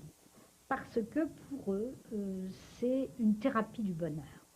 Ils sont à leur façon très créatifs, les Américains. Il ne faut pas faire de l'anti-américanisme primaire, comme Freud l'a fait.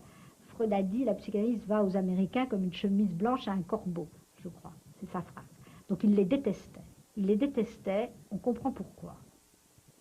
Parce que quand ils ont commencé à venir se faire analyser à Vienne, en 1919, 1920 et jusqu'en 1930, pour cet esprit complexe, viennois, européen, qu'était Freud, habité par la mort, habité par des paysages, quoi qu'il en dise, je ne sais pas, de l'esthétisme de la Renaissance, de toute la culture classique.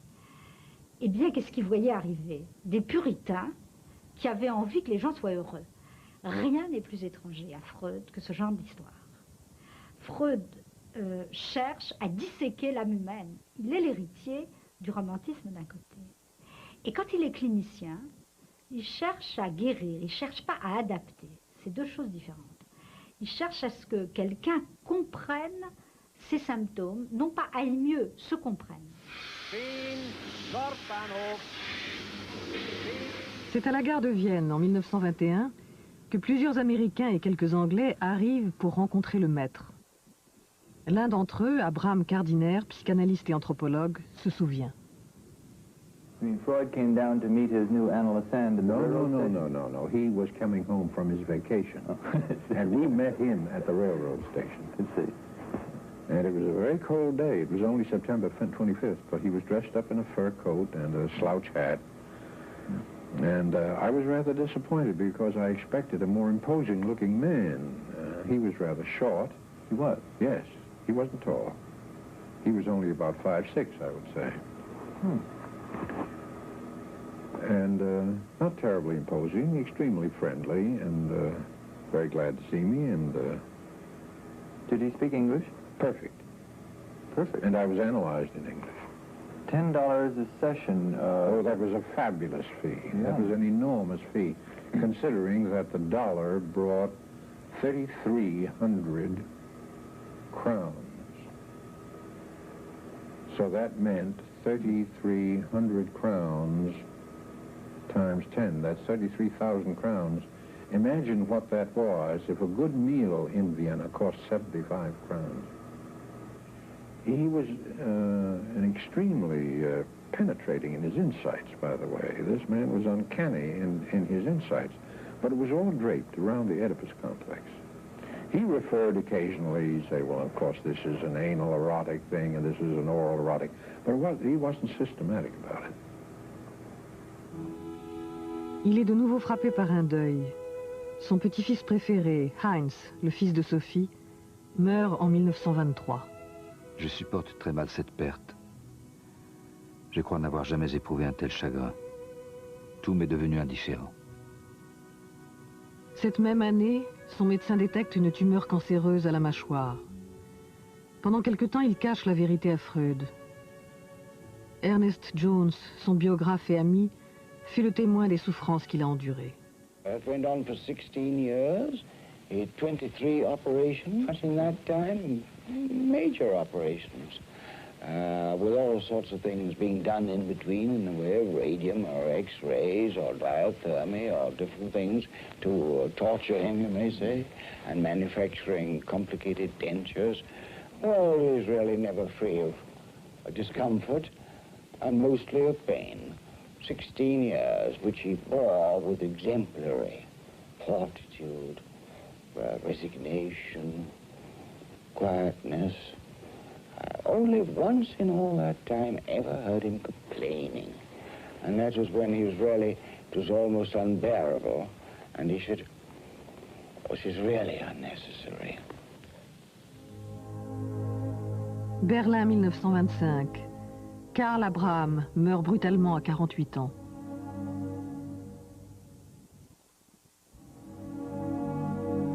Cette mort prématurée est ressentie comme un véritable désastre par les pionniers du freudisme. Berlin a perdu un maître et ceux qui la formaient sont désorientés. Mélanie Klein quitte l'Allemagne et se rend à Londres à l'invitation d'Ernest Jones pour y donner une série de conférences sur son approche analytique. Elle est la première à analyser de très jeunes enfants pour essayer de comprendre l'origine des psychoses. Ces théories emportent l'adhésion des praticiens anglais. Her own ideas were practically that there was an original, although very primitive, relationship between the baby and its own environment, first of all with the mother, but as she called it, as a partial object, as a breast, as a piece of her body and so on, which gradually developed and became then more and more coherent. But what she was claiming is that according to her, the idea of a primary narcissism, i.e. a non-relationship between the baby and the mother, was something that she could not accept. That since the beginning of the life, there was some sort of awareness in the baby of the existence of somebody outside him that was not him. Fraction of seconds sometime, then the baby got back to his delusion or illusion that he was fused with the breast of the mother. But according to Melanie Klein, this is a fundamental structural characteristic of our life. It's a very, in some way, tragic vision.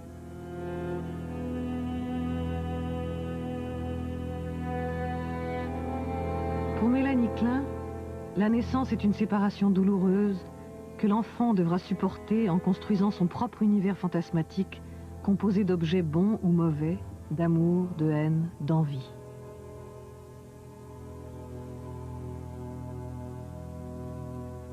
Elle est la première à développer une technique de jeu qui permet d'accéder à l'inconscient des enfants de 2 à 3 ans. En observant la manière qu'a l'enfant de jouer, elle déchiffre ses fantasmes et tente de saisir l'origine des psychoses infantiles. À mesure qu'elle élabore son système, elle en vient à situer le complexe d'Oedipe dès la première année, et non vers 2 ou 3 ans comme l'avait supposé Freud. If one wants to have an idea in visual terms or in cultural terms of what Melanie Klein was trying to describe with her notions of unconscious fantasies, one could maybe use some experience related to contemporary art in general. One could be really Max Ernst. Think of the forests of Max Ernst. When you get nearer and what you see, these monsters.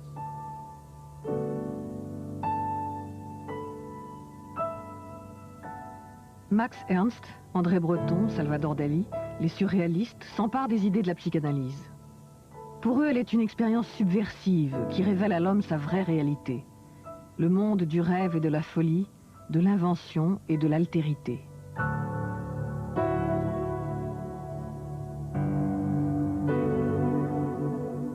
Freud a été très effrayé lorsqu'il a rencontré Sam Breton, Salvador Dali encore plus. Pour lui, manifestement, c'était des énergumènes qui utilisaient sa théorie sans l'avoir bien comprise et qui étaient plus du côté de la bouffonnerie ou de la dérision que du côté d'une démarche littéraire ou artistique valide. Encore une fois, Freud est quelqu'un qui reste fidèle à une esthétique très classique et, si je puis dire, goethéenne, d'ordre et de clarté et de lucidité. C'est un homme des Lumières. Donc la déraison surréaliste mise en œuvre lui paraît une aberration totale.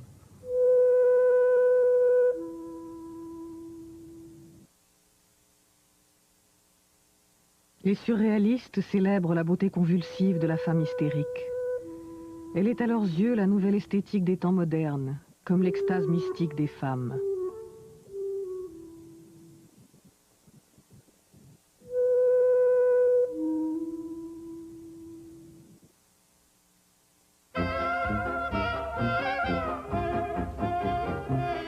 Le Paris des années 20 a changé de visage. Les rues sont pleines de bruit, les cafés regorgent de lumière. C'est le début des années folles. Les femmes ont raccourci leurs robes et coupé leurs cheveux. Partout éclate un nouveau style de modernité. La psychanalyse fait son entrée avec retard dans le monde médical français et dans les salons littéraires. Alors pourquoi est-ce que la France est en retard? Pour beaucoup de raisons qui tiennent en effet à la caractéristique du savoir français. D'abord, il y a eu Pierre Janet, c'est-à-dire il y a eu donc un Freud français qui s'appelait Pierre Janet, qui était un psychologue, un des fondateurs de la psychologie clinique, de la même génération que Freud, et qui a élaboré lui aussi une théorie de l'inconscient psychologique, et qui avait au fond une célébrité presque aussi grande que Freud, et qui développait une théorie complètement aujourd'hui caduque, mais qui a rayonné pendant très longtemps. Il s'occupait aussi de malades hystériques, donc il y a une tradition déjà implantée. Il y a en outre quelque chose vraiment de très fort, c'est le pays probablement le plus germanophobe pour des tas de raisons. Deux guerres avec l'Allemagne. Donc, toute théorie qui arrive d'Allemagne est considérée comme une théorie Bosch en France. Donc ça fait obstacle. Malgré ces résistances, deux groupes voient le jour en 1925 et 1926. La Société psychanalytique de Paris et l'Évolution psychiatrique. Leurs fondateurs sont plus les héros d'une aventure que les théoriciens d'une doctrine. René Alendi, Eugénie Sokolnika, Henri Codet, Sophie Morgenstern, Adrien Borel, Rudolf Loewenstein, René Laforgue, Marie Bonaparte, Georges Parcheminet, Paul Schiff et Édouard Pichon. En France, Pichon est un personnage fascinant. À l'origine, c'est un grammairien, membre de l'Action française et admirateur de Maurras. Donc, rien ne prédisposait cet homme à s'intéresser à la psychanalyse. Il faisait même partie de ceux qui étaient les adversaires de la psychanalyse. Or, c'est un de ces personnages, comme moi je les aime bien, c'est un personnage paradoxal, qui va s'intéresser quand même à Freud au prix d'une distorsion personnelle extraordinaire.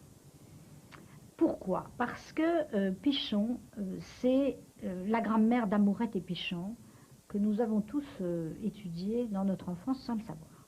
C'est par l'intérêt qu'il porte à la langue et donc au concept et à l'idée que la langue façonne le sujet qu'il va s'intéresser à Freud. Il veut fabriquer un mélange de grammaire freudienne et de psychanalyse française. Et il va essayer de théoriser, de donner un contenu intelligent à cette psychanalyse à la française. Alors bien entendu, je ne sais pas comment dire, pour Freud, tout ça est des aberrations françaises. Pichon, ça n'existe pas pour Freud. Un deuxième personnage, beaucoup plus complexe, c'est René Laforgue, qui est né en Alsace, et en Alsace allemande. Donc lui a une très longue correspondance avec Freud. C'est un psychiatre, spécialiste des psychoses, et c'est lui le fondateur du mouvement psychanalytique français. C'est lui qui envoie Marie Bonaparte à Freud. Arrière-petite-nièce de l'empereur et richissime princesse de Grèce, Marie Bonaparte est obsédée par ses problèmes sexuels et dévorée par l'ennui de sa condition d'altesse royale. En 1925, elle fait la connaissance de Freud. Son analyse avec lui fera d'elle une autre femme. Freud écrira à René Laforgue. La princesse fait une très belle analyse, c'est une femme remarquable, homme pour plus de la moitié. Marie Bonaparte met sa fortune et son pouvoir au service du mouvement et traduit les œuvres du maître. Elle se rend fréquemment à Vienne et devient une amie de la famille.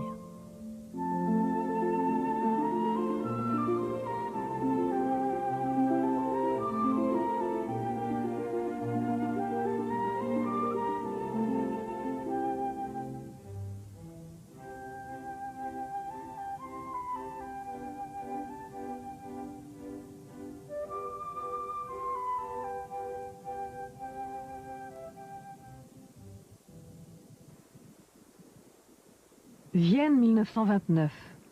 Freud écrit « Malaise dans la culture ». Symbole du pessimisme freudien, le livre est l'expression de la haine et de l'agressivité qui frappent l'époque.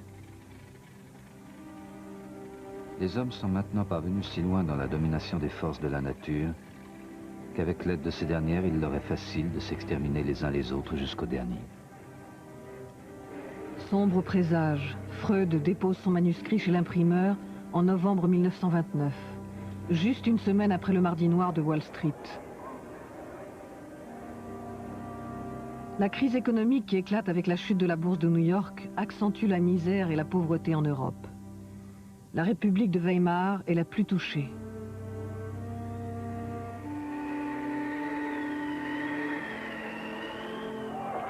En Allemagne, les incidents se multiplient, créant un climat de peur et d'insécurité qui profite au national-socialisme.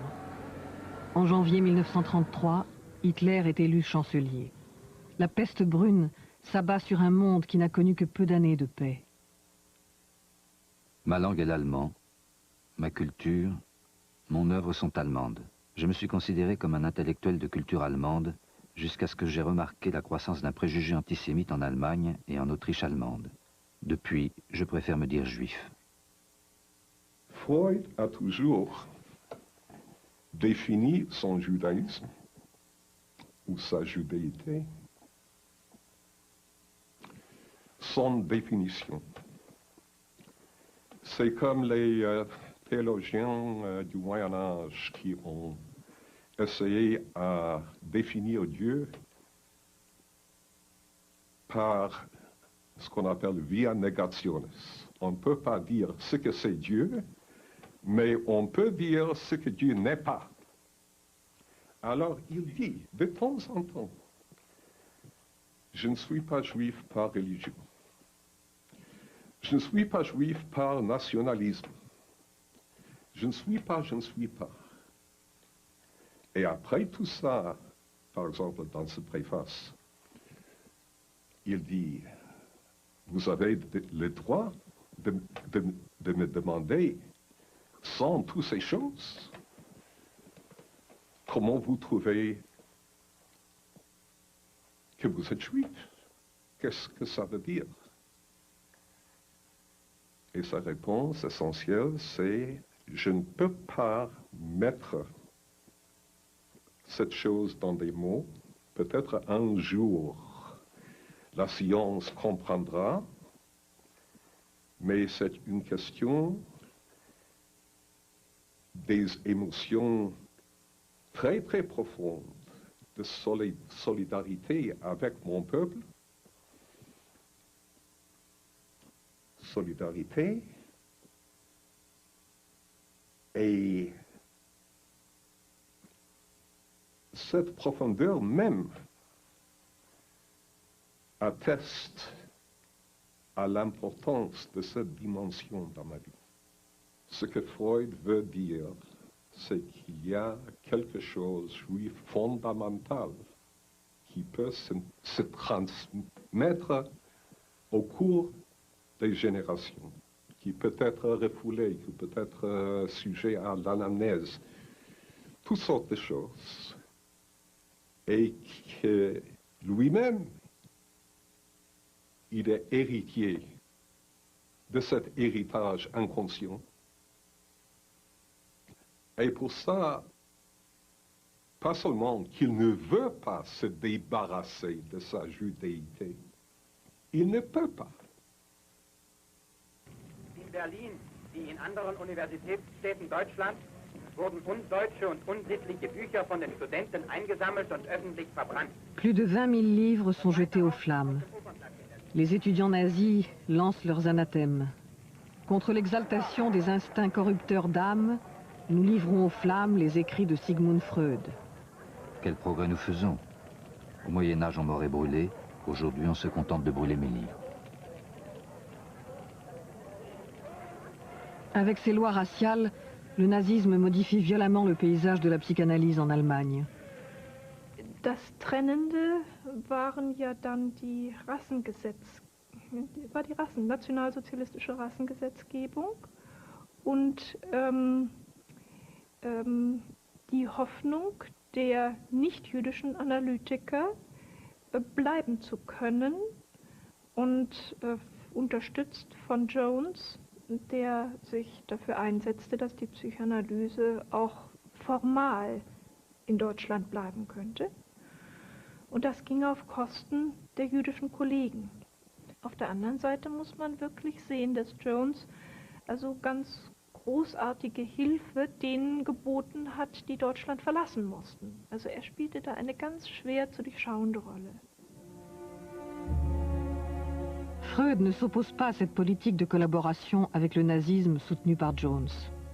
La quasi-totalité des praticiens juifs prennent la voie d'un grand exil américain. Parmi ceux qui ont émigré, René Spitz, Berlin, Paris, New York. Erich Fromm, Berlin, New York, Mexico. Franz Alexander, Budapest, Berlin, Chicago. Siegfried Bernfeld, Berlin, Vienne, San Francisco. Sandor Rado, Budapest, Berlin, New York. Michael Balint, Budapest, Berlin, Londres.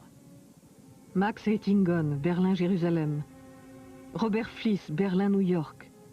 Frida Fromm-Reichmann, Berlin, Rockville. Hélène Deutsch, Berlin, Boston. Es gab ungefähr eine kleine Gruppe von 14 Psychoanalytikern, die in Deutschland blieben, die nicht jüdisch waren. Die Führenden waren Böhm, Müller-Braunschweig, Kemper, Schulz-Henke.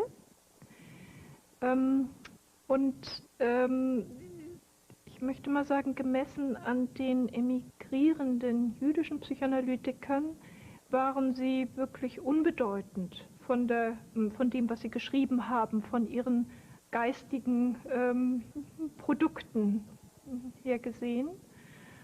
Und es ist schwer zu sagen, aber ich denke, sie hatten einfach da auch eine Chance, sich der politischen Verhältnisse zu bedienen.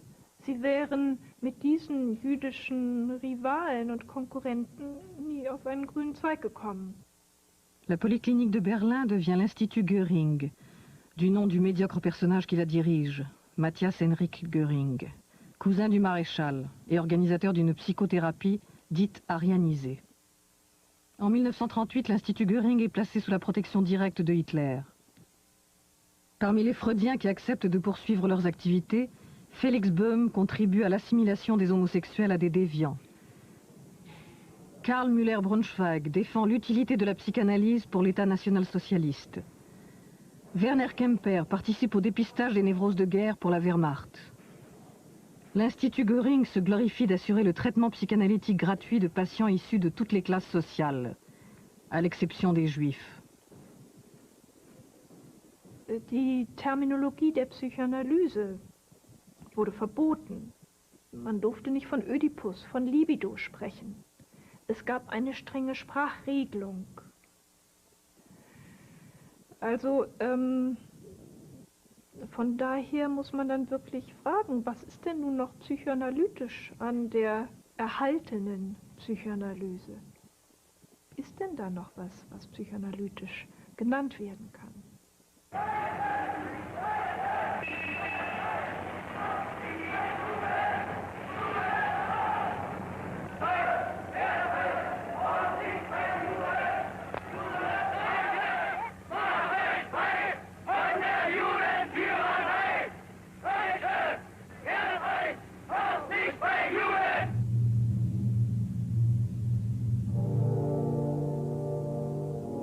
Vienne, 1938. Freud écrit à Jones. La situation politique semble devenir toujours plus sombre. Il n'y a probablement pas moyen d'endiguer l'invasion nazie et son cortège de malheurs pour la psychanalyse comme pour le reste. Le 11 mars 1938, les troupes allemandes envahissent l'Autriche. La violence antisémite se déchaîne. Le règne de la terreur s'installe. Un mélange de purges ordonnées par l'envahisseur et d'un déchaînement de terrorisme spontané dans la population locale. On traque les sociodémocrates et on chasse cruellement les juifs. Certains Autrichiens montrent autant de férocité que leurs maîtres nazis.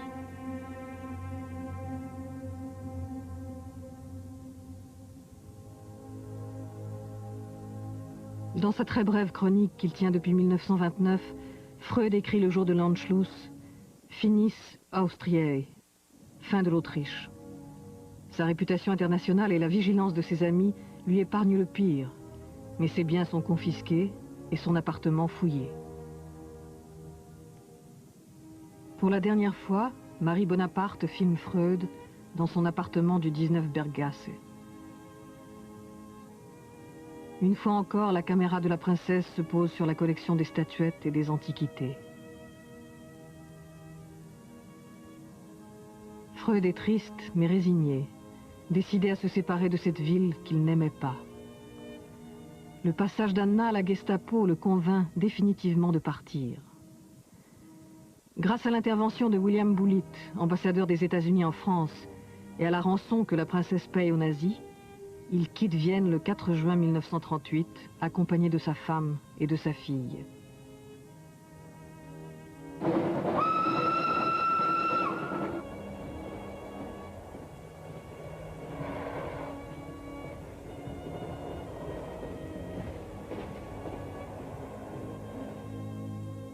Ces 4 sœurs disparaîtront dans les ténèbres de la solution finale. Dolphy et Mitzi à Theresienstadt, Paula à Malitrostinek, Rosa à Treblinka. Freud arrive le 5 juin à Paris. Il passe sa journée dans les jardins de l'hôtel particulier où Marie Bonaparte a réuni des amis. Ce jour-là, Yvette Gilbert a chanté pour lui. J'ai verts yeux et fins sourcils, le chef blond, le nez très tisse, rond menton, blanche gorgette. Dites, dites-moi, suis-je belle, et dites-moi, suis-je belle, moi.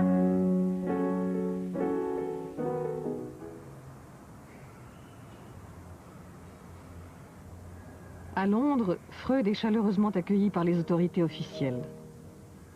Quelque temps après, il emménage avec sa famille au 20 Maresfield Garden. Il y passera la dernière année de sa vie.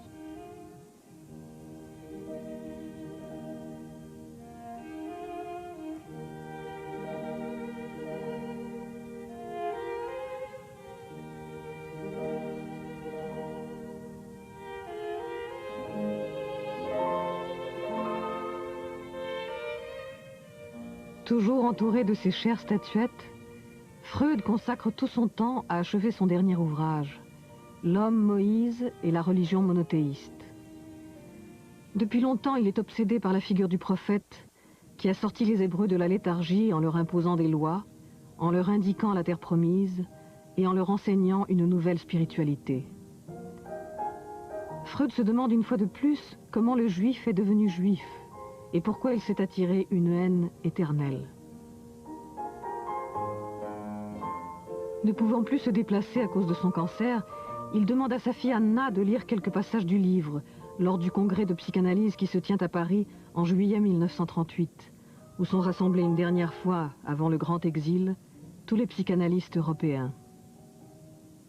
Et ce passage, ou un des passages, raconte l'histoire traditionnelle juive du rabbin Yochanan ben Zakkai, qui vivait au temps de la destruction du Second Temple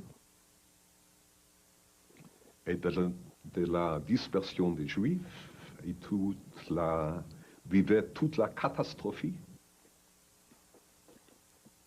Mais Yochanan ben Zakkai, dans le Talmud, ne perd pas l'espoir, au contraire. Selon l'histoire traditionnelle, il demande la petite ville de Yavne, en Israël, pour ériger une école. Et dans la tradition juive, et peut-être aussi dans la réalité, c'était cette activité. Sans temple, il y a l'école. D'étudier les textes classiques, de les commenter, de faire des exégèses nouvelles qui a sauvé le judaïsme. Et il n'y a pas de question que Freud a trouvé ici dans cette histoire et veut communiquer cette histoire à l'international, que c'est une parabole pour la situation actuelle. Vienne, c'était Jérusalem dans le mouvement psychanalytique. Maintenant, même Vienne est du point de vue du mouvement est détruit. Mais pas de perdre l'espoir. Ce qui a sauvé le judaïsme sauvera aussi la psychanalyse.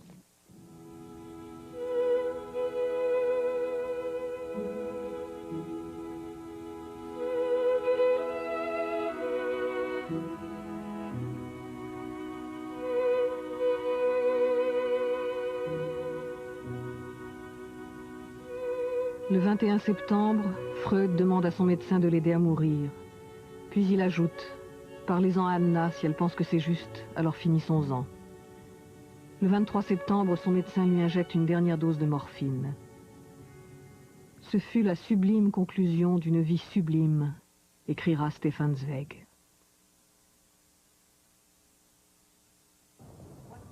L'arrivée des Viennois à Londres crée une situation complexe. Elle accentue la rivalité entre Anna Freud et Mélanie Klein à propos de l'analyse des jeunes enfants. Mais elle conduit aussi à une confrontation entre des praticiens dont les techniques, les pratiques et les mœurs ne se ressemblent pas. On appelle grande controverse les discussions menées de 1940 à 1944 par les freudiens de toute tendance réunis au sein de l'école anglaise. But besides the fight between Anna Freud and Klein as such, what is so important and so fascinating in the controversies as such is this discussion on the way in which Freud can be interpreted, or should be interpreted, or could be interpreted. Alors que les bombes allemandes déchirent le ciel, les grandes controverses se poursuivent. Puisque la guerre doit donner naissance à un monde entièrement différent de celui qu'ils ont connu, les Anglais et les exilés viennois font éclater leurs divergences sur la pratique et la formation des analystes. À la fin de la guerre, cette bataille d'Angleterre s'achève par un accord entre les différents protagonistes. From the great controversies, you can see already the three groups coming out. From one side, the Kleinians were allowed to go on with their own point of view. From another side, the Anna Freudians were allowed to stay in the society, although immediately after the war, Anna Freud created the Hampstead clinics, in some way her own group, a bit outside of the society. But nevertheless, a lot of the Freudians worked inside the society, they trained people, and later on they created what today is called the neo-Freudian, the contemporary Freudian group. In between them, the indigenous group started to become more visible. Analysé par James Strachey, formé par Mélanie Klein, Donald Woods Winnicott devient la figure de proue du groupe des indépendants. Pédiatre, il s'intéresse essentiellement à l'environnement de l'enfant, à la manière dont s'effectue la transition entre le monde du fantasme et le monde de la réalité. En 1945, Marie Bonaparte reprend ses activités à la Société psychanalytique de Paris. Tyrannique et tournée vers le passé, elle n'occupe plus la même position face à l'émergence d'une nouvelle génération. La France va être très forte à partir de 1945 face à l'école anglaise, parce que toute l'Europe continentale est vidée des sociétés analytiques. Donc, bien entendu, à partir de 1945, ça n'existe plus en Allemagne, en Autriche, en Hongrie et dans tous les autres pays. L'Italie a été laminée, elle aussi, par le fascisme. Donc là, la France va être même le premier et le seul pays du continent à avoir une puissance psychanalytique face à l'école anglaise, face à l'école américaine. Et c'est ce qui explique qu'elle va conquérir une partie du monde latino-américain. Donc la puissance française, c'est 1945. Et avec évidemment deux grands personnages, Françoise Dolto, qui émerge à partir de 1938, et Lacan à partir de 1932.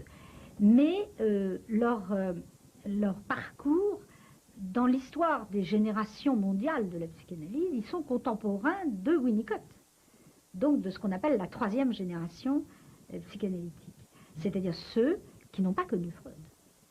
Psychiatre de formation, marqué par le surréalisme et la philosophie allemande, Jacques Lacan sera le dernier des grands interprètes de la pensée freudienne. Il fera école non seulement en France, mais en Europe et sur le continent latino-américain. Face à l'empirisme anglo-saxon et contre la tradition adaptative américaine, il redonnera à la psychanalyse son idéal de subversion perdu depuis la défaite des empires centraux. Il fera de l'inconscient un lieu de langage. Auprès de lui, Françoise Dolto, excellente clinicienne, sera une pionnière originale de l'analyse des jeunes enfants.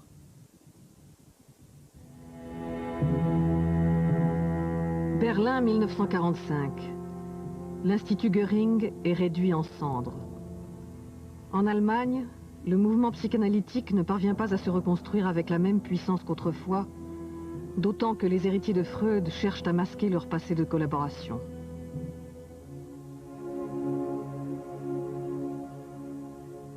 Le déferlement du nazisme contraignit les disciples de Freud à modifier sa théorie originelle imprégnée de métaphysique et de pessimisme. Ils transformèrent la psychanalyse en une théorie américaine de l'adaptation de l'individu à la société. En devenant américains, les Freudiens d'Europe adoptèrent une nouvelle identité. Vaincus et plusieurs fois humiliés, ils voulurent s'intégrer à ce monde qui les accueillait, l'Amérique puritaine et pragmatique. Aussi inventèrent-ils de nouveaux concepts qui les renvoyaient à l'image de leur propre désir d'assimilation, d'intégration. Nés polyglottes, ils n'eurent aucun mal à parler parfaitement l'anglais. Cependant, ils conservèrent toujours l'accent de leur langue maternelle, comme signe d'une nostalgie jamais éteinte. Distressing experiences in childhood may set up patterns which in later life will produce mental conflicts. Pratiquée essentiellement par des médecins, la psychanalyse américaine prônait l'idéal hygiéniste et religieux de l'homme sain dans un corps sain. Elle valorisait le culte de soi, tout en cherchant à sauver l'homme des illusions d'un narcissisme destructeur. Elle voulut éradiquer la folie, la déviance, la marginalité, la névrose quotidienne, au prix de se convertir à une thérapie du bonheur individuel au service de la libre entreprise.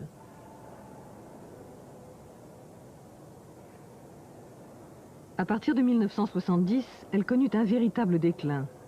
Trop fragile, trop empirique, Et trop inféodée au savoir médical, elle ne put résister au puissant essor de la pharmacologie qui croyait guérir à coups de pilule la mélancolie de l'âme et les malheurs de la société.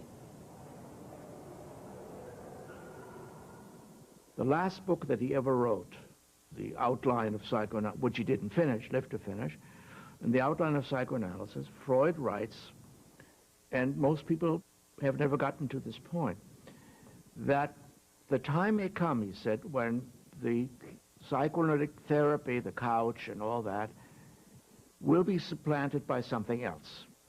And the day may come when there will be medication which will not just make you feel better, like having, you know, a bottle of wine, but really make a genuine change in your mind. And this may come. And when it comes, then perhaps psychoanalysis, which is expensive and slow and lasts long, will be supplanted by this new technique. But even if Freud is right in this speculation, I would still think that what he says about human nature at work, which is incomplete the way he puts it, is still, you know, the best way to look at it, absolutely.